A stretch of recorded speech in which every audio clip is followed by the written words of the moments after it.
Hello, everyone. Welcome to another episode of Simply Nerdy. I am your host, Austin, and today we actually have a very special episode for you guys.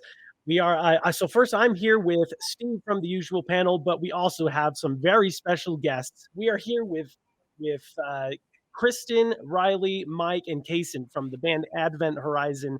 I'd love to ask you guys first, right off the bat, how did you guys all become acquainted with each other in the band?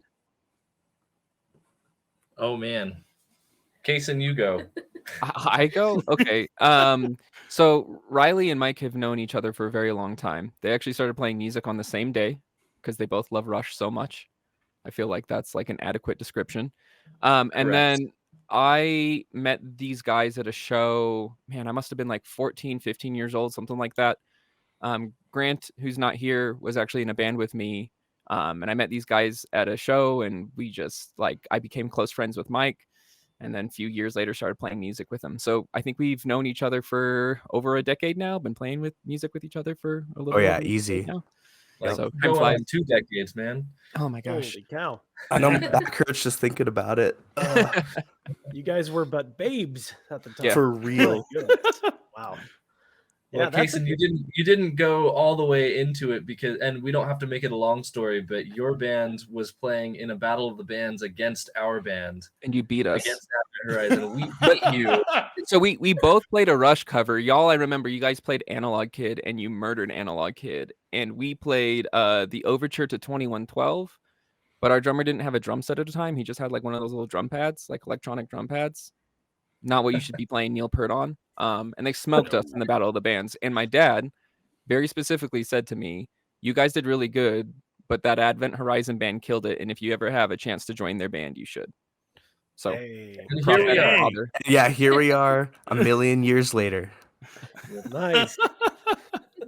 That's very cool. Well, that's I've only known you guys for what was it 2016 that Rylee and I actually ran into each other at a Spock's Beard live concert. One of the other side of the country. Yep. We flew all the way out there. I found out that he lived in Utah and he was like, "Hey, I've got a band. You should look into us."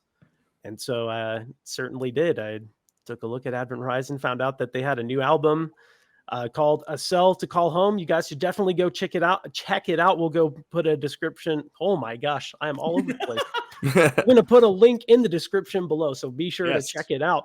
But on that topic, maybe Rylee, if you wouldn't mind giving us a little bit of background as far as A Cell to Call Home. What is it I know it's a concept album, but can you give, for people who are new and haven't listened to it yet, maybe a quick TLDR or TLDL, didn't listen in this case? So Cell to Call Home is it's a progressive rock bordering on progressive metal album that we wrote over 5 or 6 years. It's a concept album, kind of.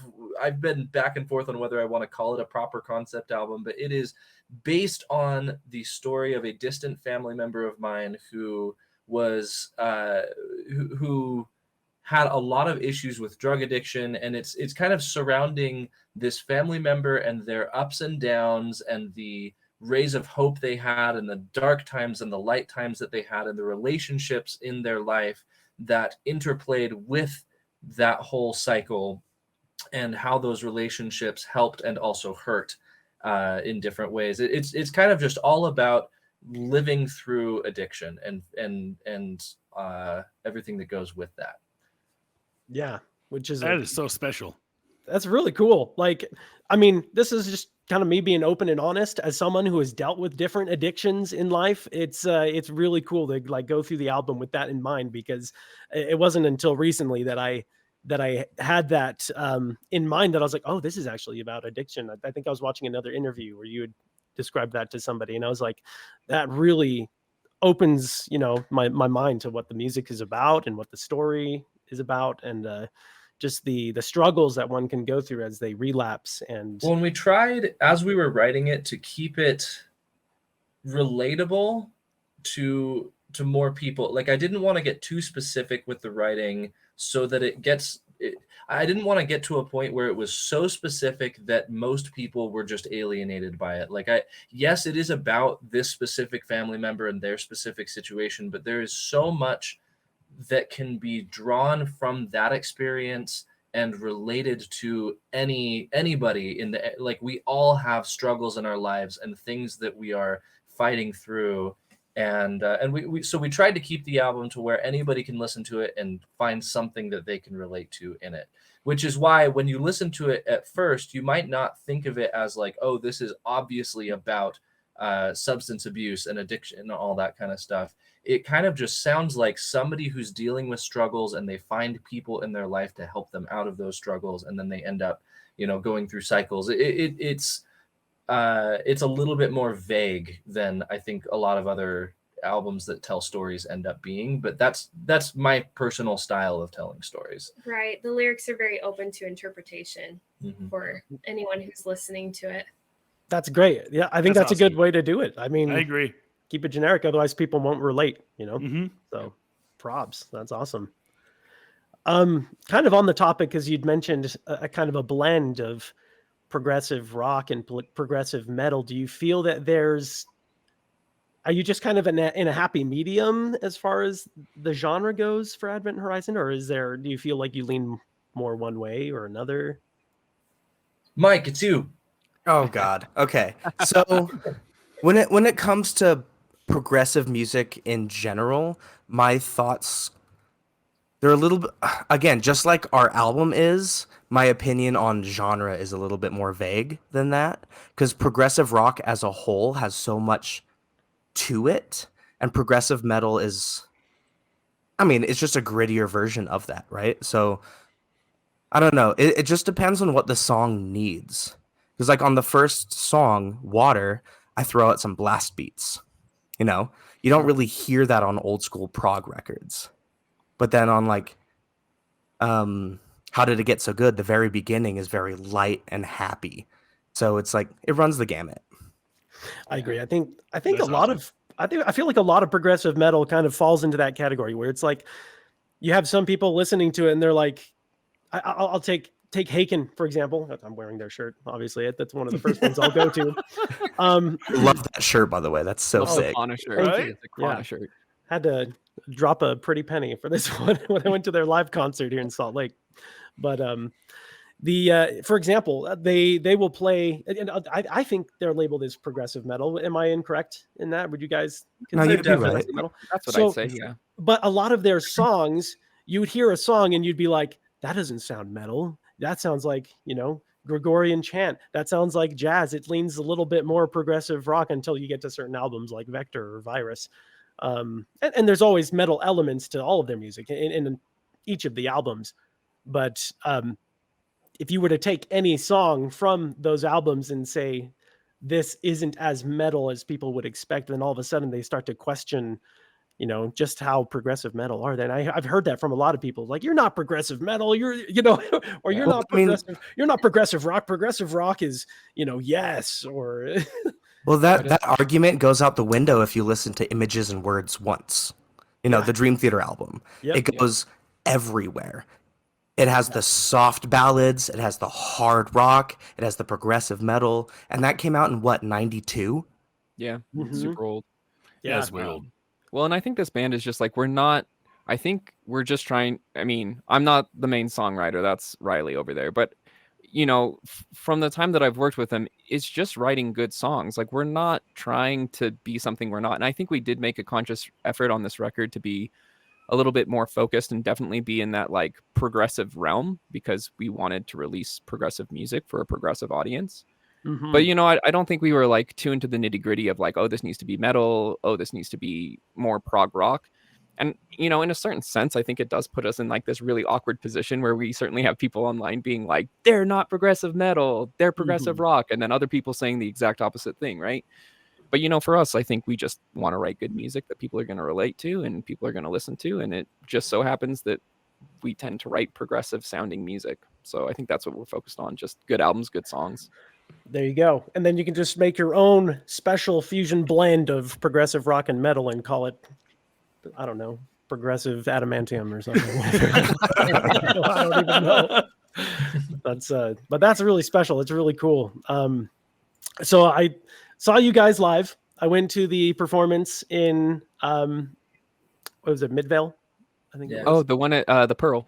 At the Pearl. Yeah. Yeah. I almost went. I'm sorry I did not end up going because I Yeah. had a scheduling conflict, but I had the opportunity and I wish I could have gone. Yeah. But I heard some stories, so Austin's going to get into that. I Oh think, right? goodness. Couple stories, man. There's a lot happened that night. It was a really special night. It was really a fascinating event. The production was really well. Forgive me, I can't remember his name, but was it Terry Hansen? Something Hansen? Terrence Hansen. Terrence That dude is enigma. His opener was amazing. He with the double neck guitar that he had, like that was really special. But also you guys, like just from the intro from Water, I was hooked, and I'd already listened to this album, and I was already like, oh, this is going to be really cool. This is going to be great. One of the things I wanted to bring up, and I'm sure you all remember this because you were there, was when all the lights went out during How Did It Get So Good? Yeah. Oh man. Yeah, we just kept playing. Yeah. I got to let the show go on, right? And it was such a special moment too, because blackout happened, and it happened for a little too long, and everyone in the crowd started to notice and pulled out their phones and turned on their flashlights. That's so cool. And so the whole stage was just lit up by the crowd. It was so cool because I wasn't really paying attention because I was in my own world, hair in front of my face, just playing drums. And I look up and I just see this wall of lights. I was like, cool. Yeah, everyone's on the same level. It was beautiful. It really was a magical moment for sure. Yeah, it's like this thing where, like, I don't know. I've mentioned this online, but like, as performers, we're trained to just keep playing. It doesn't matter what happens on stage. Like, you keep playing, don't stop, just keep going, figure it out. And so for us to keep playing and then have the audience kind of participate in that, where they were like going along with it and just like turning the lights on stage, that was just like super magical. And it was definitely like an emotional moment for me. Like it just is one of those things that feels so powerful. You have like all these people in the audience who are like genuinely connecting with your performance and being like super invested in the fact that they're there. That's just like, it's an awesome feeling. And it's I don't know, humbling in a way. I don't know how to explain it, but it was a very magic moment for all of us, I think. Absolutely. Yeah. And I think one of the other special, it was kind of scary moment that occurred was when somebody passed out during the show. I think I brought this up. On Facebook, that was crazy. Rylee saw and all of us on stage were blissfully ignorant to that. Like, we had no idea what was going on. Yeah, but and I didn't want to make a big scene of it, and I was all I saw was somebody in front of me had a hard time, kind of keeping their, I don't know, holding themselves up. I think they had their partner was there just holding on to them. And I was just like, hey, are you okay? Like, do you need help? And she was just like, gave me the thumbs down. She's like, no, he's in a rough spot. And so I just immediately ran out. And this was during the encore that you guys had done, where you guys were playing some of your back catalog. So I was really bummed that I missed that. But priorities. You had to save somebody. Yeah. That's right. I didn't realize you were heavily involved in that, Austin. Yeah. So the guy, he was right in front of me. I ran out. I called 911 and had them then come and help. But anyway, it's not about me. I'm just glad it turned out okay. At the same time, like, you were the one that stepped up and helped the man. So props to you. Yep. The music doesn't matter at that point, Right. And I was kind of like, how could that have played out differently? I would have been really, I don't know. I would have felt really bad if we had to stop the show. Everyone has to like move to the sides to give them some room. And so we made it work where we just kind of helped them outside. And the first responders were amazing. They came within minutes. I was on the call and they showed up like within a couple of minutes. So, so props to them. But yeah, it was just in general, it was a very memorable night. It was fantastic. For those of you guys who are watching this video that would like to check out Advent Horizon, you guys are going to play in California coming up. Is that right? Yes. So we'll be in San Francisco on June 6th. And actually prior to that, we're going to be in Chicago on May 18th. which it's not a tour. These are just one-off shows. And backstory there for those of you who are like, why are you guys driving all the way to Chicago just to play one show? We also have another like event entertainment band called Shuffle. And we play a lot of weddings and corporate events and festivals with this other band where it's all covers. We're playing all like pop music and rock music and stuff. And so we just so happened to have a couple of Shuffle gigs, one in the Midwest and one in California, relatively close to San Francisco and Chicago. And it worked out nicely because we already had people in both San Fran and Chicago wanting to help us put on Advent Horizon shows out there. So it worked out really well for these two.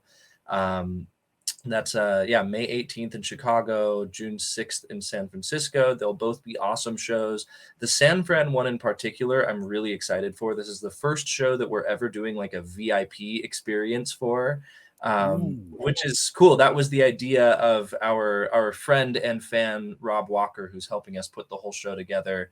Rob offered to host a VIP meet and greet at his house prior to the show, where we'll be having dinner, like a barbecue style dinner. We'll be probably pulling out an acoustic guitar, and I'll do like an acoustic version of one or two of our songs. And we'll just get to hang out and get to meet some fans. We're excited for that. Should be a great time.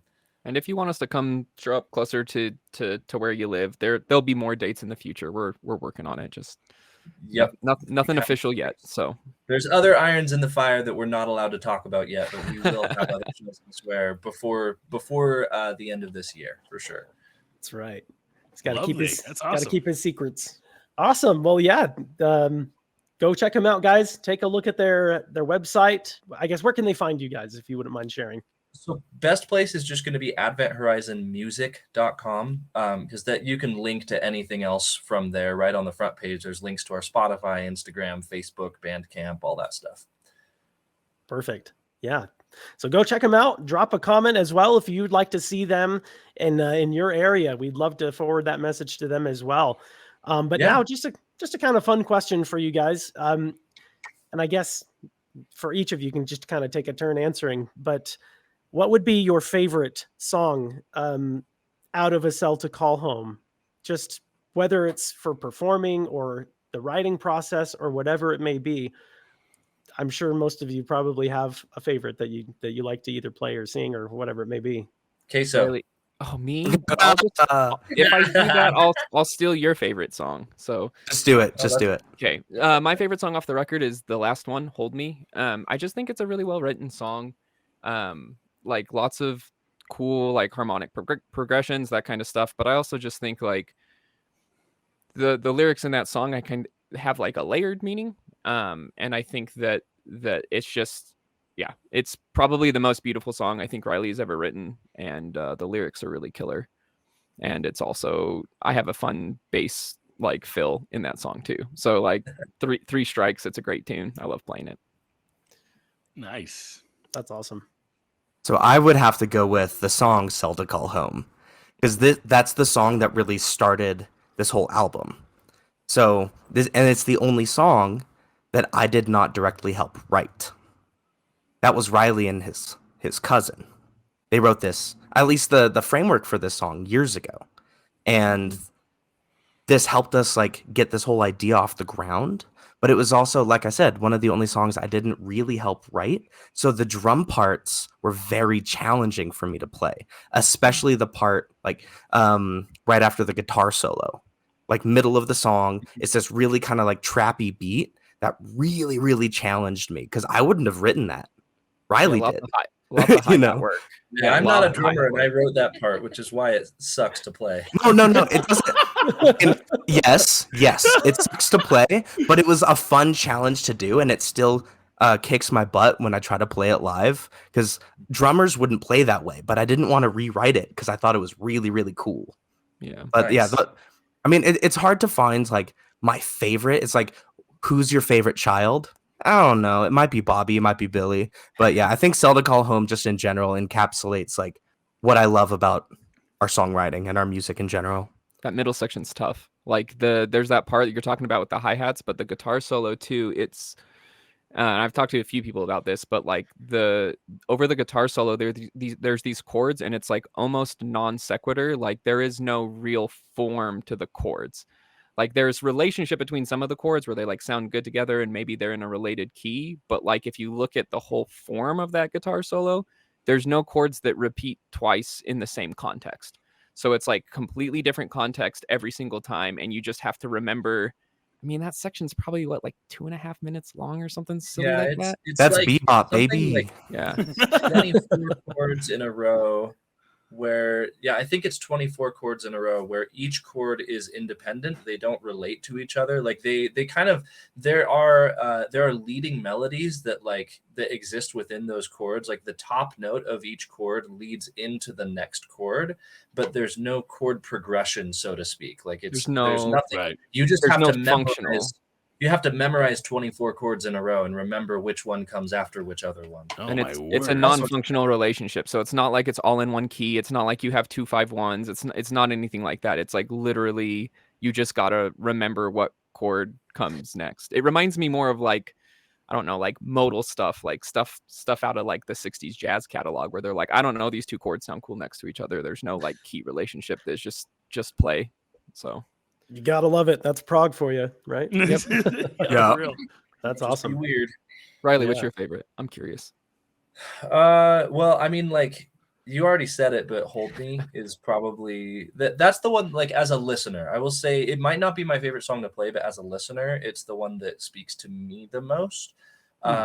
It's just the most like I describe that song as emo prog. It's like it almost sounds like to me like a 2000s emo band wrote a progressive rock song because it's so moody and sad and just heavy. And yeah, the lyrical content is a big part of that. I originally wrote that song.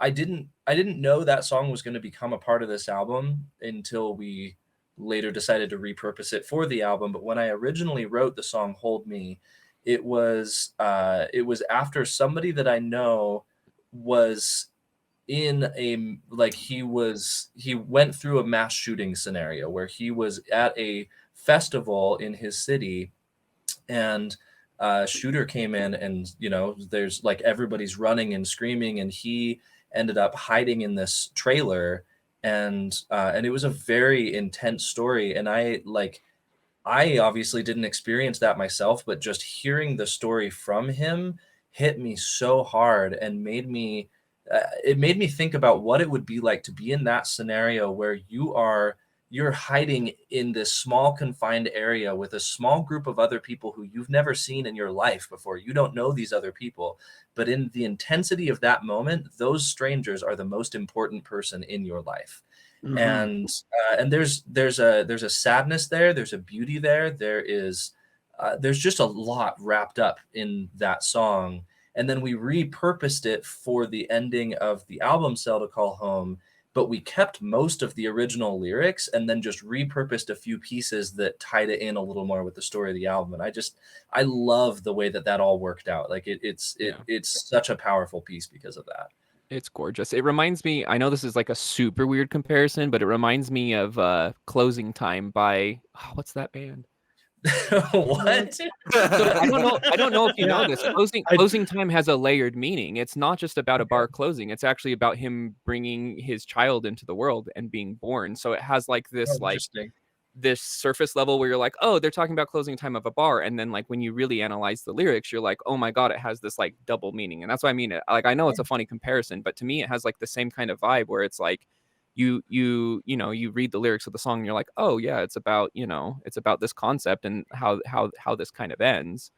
But then like when you really get down into the lyrics, it like blossoms and you have like this I don't know, like this like huge like burst of energy from reading the lyrics and going, oh my god, like this is actually about X, Y, and Z. I think it's like a really powerful writing tool. I think it's wow. I think it's awesome. We got to do more stuff like that then.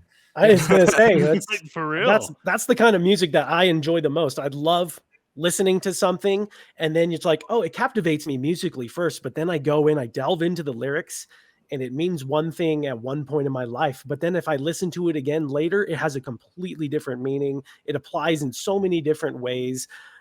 There's one of the other panel members, Anthony, who's not with us. He wanted to be here, but Out of town. one of the one of the terms that we coined was called multi-entendre instead of double entendre. And you'll listen to music and it has so many different meanings that it really, like you said, it just blossoms, and it becomes so much more insightful that way. Yeah. And yeah, very cool. Kristen, I want to know what your favorite song is on the album. So okay, I'm a vocalist, but I don't consider myself a musician like these guys. So, and I know you like glare at me when you say that, but like, I was gonna say, I just, like, while I've dabbled with guitar, I just don't understand the layers of music like these guys do. So it's just a little bit different of a perspective.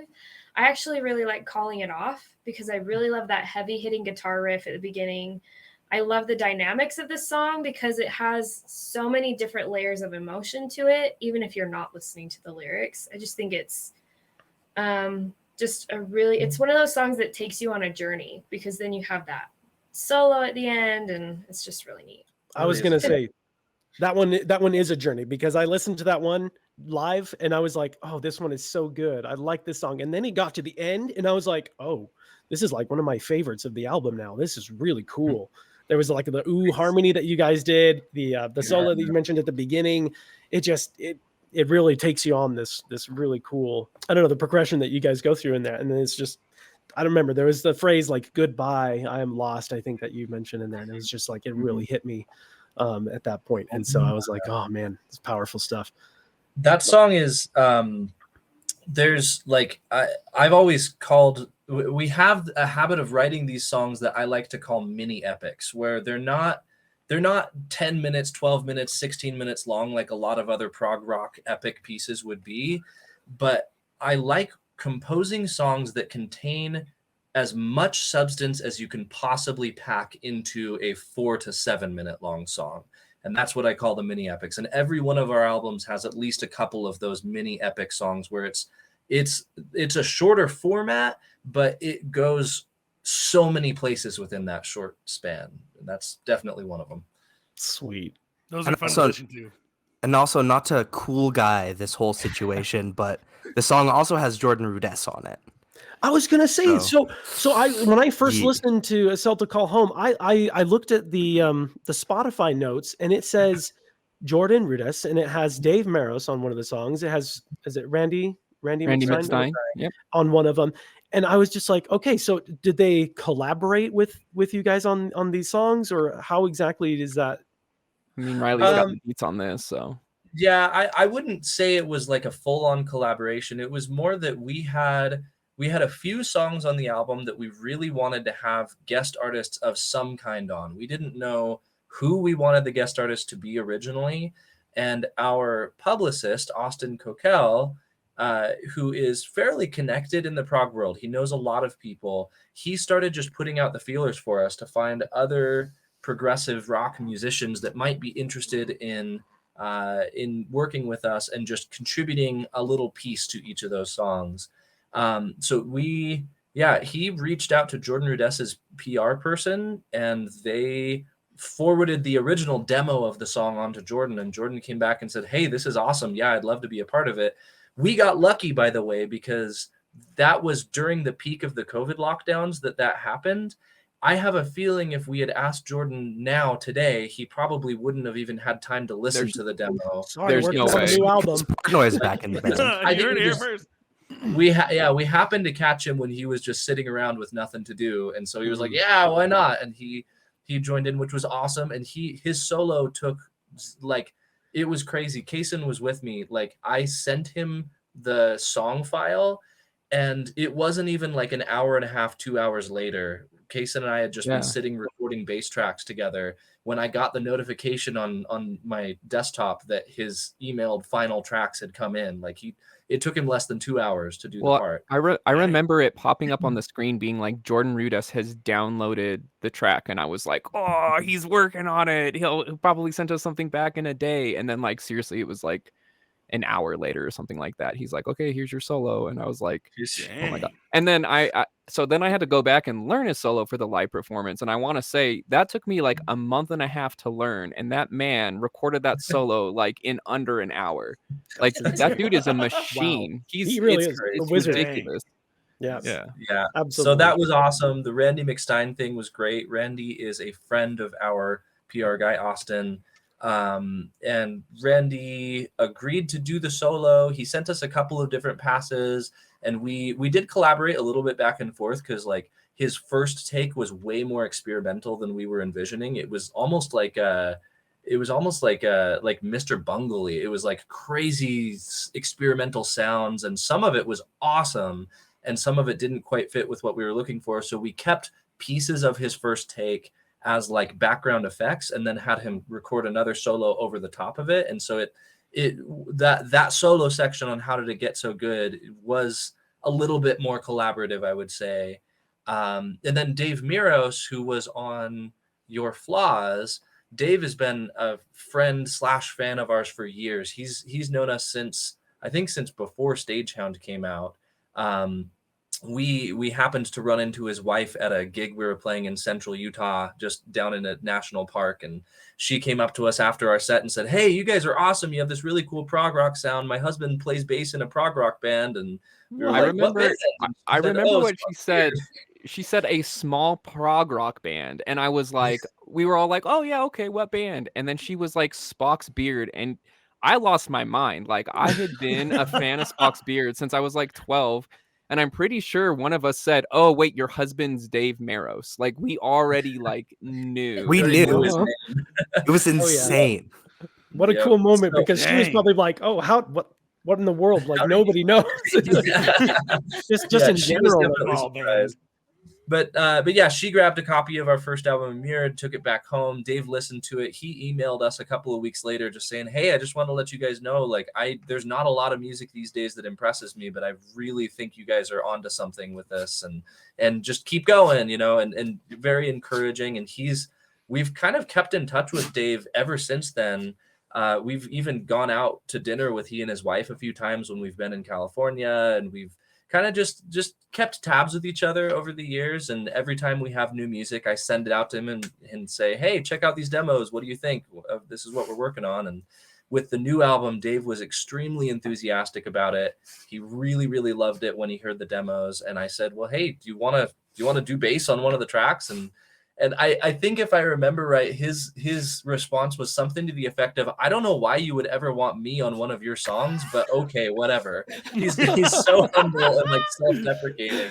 It's like a dream come true for me. So yeah, that was awesome. And he killed it on the track. He like very little guidance from us. I sent him the song and said, "Hey, here's my dinky bass guitar part that I recorded on the demo, just for like a scratch track to give you ideas." But he came and he like completely recomposed, not even spruced it up. He just recomposed the entire bass guitar part on his own. And it like the first time we heard it, we were all like, "Dude, nobody's going to ever improve upon that. It's like too perfect." So that's so cool. That's awesome. It's so much fun to play. That like he has this bass fill towards the end of the song that's just it's amazing. So good. Wow. Well, I'm already tickled pink, because I was delighted to find that you had Dave Maros and, for the bass player. For those of you who are unfamiliar, who are watching the video, who are not super familiar with prog rock in general, he's the bass player for Spock's Beard and for Pattern Seeking Animals. I'm sure he's done other things as well. Those are the ones that I know. He's now currently the bass player for Iron Butterfly that did the Inagata Davida song. Yep. So. That's right. Dang. As well as you mentioned Jordan Rudess, who is the keyboardist of Dream Theater, and he's done other solo things as well. Definitely go check them out. Both of whose bands are personal favorites ever since I was introduced to them in high school. So definitely want to go check them out if you're into progressive metal, progressive rock of any sorts. I did want to kind of ask what other influences you guys have. I know from other interviews you've mentioned that Rush, Porcupine Tree, King Crimson are some of the big ones. Any others that, let's say you're talking to somebody who's new into prog rock, what would you Talk to What me. would you recommend? Yeah, talk to Steve Talk because to he's me. Honestly, the ultimate gateway band to prog is just Porcupine Tree, in my opinion. Like there's never been a better band to like anything you listen to. There's never going to be anything that's too far out there that'll scare you away, and yet all of their music has this like layered complexity and beauty to it that that really like embodies what I love about progressive rock personally. So yeah, I'd say Porcupine Tree. Awesome. cool. What about you guys, Mike, Cason? Yeah, I would just go with Opeth. Because they're on the other side of the spectrum. They're on the death metal side of progressive music. But you listen to their entire catalog, and they really run the gamut between really dark, haunting, introspective moments with some of the most brutal riffs you will ever hear in your life. So if you are a metal fan Yep. trying to get into progressive music, Opeth is a really good gateway for that, for that perspective. I mean, I don't feel like I can add anything than what the other guys have said. Opeth was the band that got me into heavy music. I was not into like screaming or any of that kind of stuff. And I remember picking up a copy of Blackwater Park and hearing Bleak for the first time and just being completely floored. And then also they have some lighter material too. Deliverance is a really good record from them. It's just like Mellotron, Damnation. Prog. Oh, sorry. Damnation. Sorry. Deliverance is the Deliverance is the heavy one. Deliverance That's is like the heavy one. thing they've done. Yeah, that they released at the same time. But yeah, no, Damnation, it's got like a lot of Mellotron, it's got a lot of like Rhodes, it's kind of like an old school prog record. And then yeah, Porcupine Tree. I've shown so many people who are not prog fans Porcupine Tree records, particularly like some of their easier stuff like Lightbulb Sun, people just love Or regardless. even of just what like music. In Absentia. In Absentia has everything. Mhm. It has your light pop tracks, it has your deep cuts, it has your heavy sections. Like In Absentia is the perfect just overall gateway to modern prog music if you're not going back to like Rush or Yes or King Crimson. Yeah. For sure. Agreed. Awesome. Anything to add, Kristen? I kind of want to add Riverside to that. Yeah. That's one I'm not super familiar with. So yeah. Riverside, Ooh, definitely. you're Yeah. in If for you a love treat, Porcupine Austin. Tree, you will love. Yeah. Sweet. What I'll albums definitely- would you guys recommend? Anno for Domini. first? Yeah, Anno Domini. Domini or songs. Yeah. Yeah. I also like Out of Myself, but that's one of their older ones. It's very more like they sound more like Porcupine Tree than they do like what Riverside sounds like today. But I also like that record. But Anno Domini and songs are probably the two that I would suggest. Sweet. I'll definitely give them I'll check them out. So thank you for the recommendation. I got a Yeah, couple that's awesome. questions too, actually. Yeah, Before go we Let's hear it. completely wrap it up. So my first question is for Mike, because I'm also a drummer. I've been drumming for over 20 years. Right And on. I love it. And I'm also getting into prog rock. My drumming instructor started teaching me some Rush tunes before I had to quit lessons for school, which now I'm graduated. So I should be able to resume that. But I was learning the Via Strangio. I don't know how to say that. Yeah, word. Via Strangiato. That one. Yeah. I'm learning how to play that one. I'm still struggling on a couple of Oof. feet. But Good luck. but That's tough. how do you count? Because don't. prog rock is so hard to This count. band doesn't count. We're Okay, weird see, about it. that's Especially the this secret I man. need. So I don't count. Every way that I play like some weird beat has to be how do I say this? Memorized or It's not just- even memorized. It's more of a feeling. If it's an odd time, like You just have to internalize that feeling of the odd time. Like Yeah, it's got to be I mean, part of like.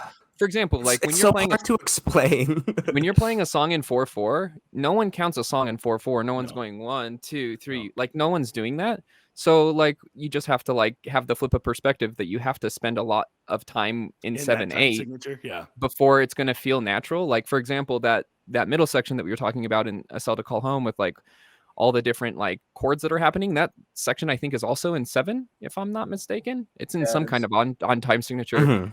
And you can't count it. If you count it, you're gonna like mess up and do something wrong. You just have to like feel that pulse and feel that rhythm. At least that's how we approach it. Leave it to the bassist to out rhythm the drummer. But you also do a thing, Mike, that Gavin Harrison suggests, which is you don't actually count the full meter. Like if you need to break it down to that level, count it in 2s and 3s. Everything Exactly. you I was break going to down bring into that 2s up. and 3s. So I was going to bring that up because 1, 2, 3. everything is 2s and 3s. You start with 4, you add 1, 2, or 3 on top of it. And that's kind of the baseline to how you feel odd time signatures. Like 7, I often count 1, 2, 1, 2, 1, 2, 3, 1, 2, 1, 2, 1, 2, 3 if I have to count it. Because that's like, it's more like counting the pulse than it is like counting the meter. Right. That's awesome. I appreciate that. Thank you. Yeah. My other question thanks, is... Cason. Hey, all of you have to worry about that, so no worries. The other one I have is where'd it go, Austin? Dang it. Oh, there we go. Besides music, what are some of your other passions or hobbies? Oh, I ski. I'm a ski bum. No way. Oh, yes way. That's I'm awesome. probably going We up have the tomorrow. perfect mountains for it here. So I guess, Mike, are you all of you guys local, or are some of you outside of Utah? We're all local. We're all Man, everyone's Utahns here. Okay. Yep. Very awesome. Yeah. Yeah. Mike's a ski bum. Cason loves his cats. I love my cats. I love gardening. I love playing chess. That's what Nice. I do. I play music and hang out with my cats. Cason, you should be a panelist on this Nerd Prog podcast. I know. Podcast for you, my friends. He also DMs Dungeons and Dragons campaigns. Does he? So Nice. Dang, Yeah, he's I a DM when we're on the road. Yep. That's so cool. Nice. We have a band Dungeons and Dragons campaign. I run the band Minecraft server. Yeah, we're getting real Yep. nerdy over here. Nice. That's awesome. nice. Cool. What about Rylee and Kristen? Music is my entire identity. That's it. I have nothing else. What about you, Kristen? It's true though. Y'all I have really 2 kids. You don't have time for hobbies. Right. I love interior design, and I am getting into permaculture right now. So That's just kind awesome. of Nice. Yeah, she's currently Fun taking a stuff. permaculture course from the University of Oregon or something Yeah. online, learning all about sustainable landscaping. Mhm. Okay. Oh, Yeah. that's really cool. Yeah. You Yeah. and I don't you know. and Cason will have to get together and make an epic garden, and then Oh, trust they're me. working on it. there you Kristen go. and my wife already talking about gardening, sharing plants on the Discord. It's Yeah, Oh man. There you we're go. already there. that's how it goes, man. But yeah, we've got 2 kids, and that takes up pretty much 100% of our usable energy when we're not doing the things that we need to be doing, our obligations in life. So Right. just kids. Yep. That's I great. can connect with that. Yeah, we definitely understand that. I've got 2 myself, and Steve's got got a 3. handful. Yeah, he's got a handful, so definitely keeps you busy. But it's good to find time to do the things that you enjoy, even music or otherwise. But yeah, I think we're going to go think ahead that and wraps wrap up. it up. Yeah, if that's all right, unless you had any other questions, Steve. Nope. I just want to know if there's anything else at the panel that Advent Horizon wants to say before we wrap it up. Shout outs to like future shows or future albums, teasers. Yeah, I don't know. we're Whatever you guys want working on to a new album right now. I've just before I logged into this, I was in the Pro Tools session working on building out a big epic song we're working on. So hopefully have a new album later this year, early next year, and yeah, I don't know. This has been fun. Thank you for having us. This is actually, believe it or not, the first time Kristen has ever done a podcast with us. What? Yeah. Let's say. go. Love it. No, Thank you for are the joining first interviewers to ever get to talk to her. Well, we feel very privileged. Yes. We Tickled do feel pink. very privileged. Thank you so much. Yeah, thank you all for coming. Yeah, absolutely. We're sad that we missed Grant. Hopefully, we'll get him in the future to join. He's in. very elusive. Is he? I He's a mean, right now mysterious he's figure. currently using a bucket to bail out water from his basement that flooded. So Oh, yeah. Oh, Like I that's said, what- very terrible. elusive. yeah. Goodness, that is terrible. I'm sorry to hear. I know Cason was telling us a little bit about that beforehand, but Yeah, but thank you guys so much for coming, and thank you viewers for coming in and checking us out. Don't forget to check out Advent Horizon, check out their music, give us out to Call Home Please. and listen. They need as much of your support as we can get because they are amazing and they deserve it. So go check them out. Absolutely. Right on. Thank you. Yeah, absolutely. And as is tradition, I guess, Steven, we'll go ahead and end it the way we normally do. Thank you Perfect. guys again. Don't forget to hit the like button, subscribe, ring that notification bell for more nerdy content in the future. Until next time, keep it Keep nerdy. it nerdy. Keep it nerdy. Ooh, everyone is critical of the body that's lost on the street.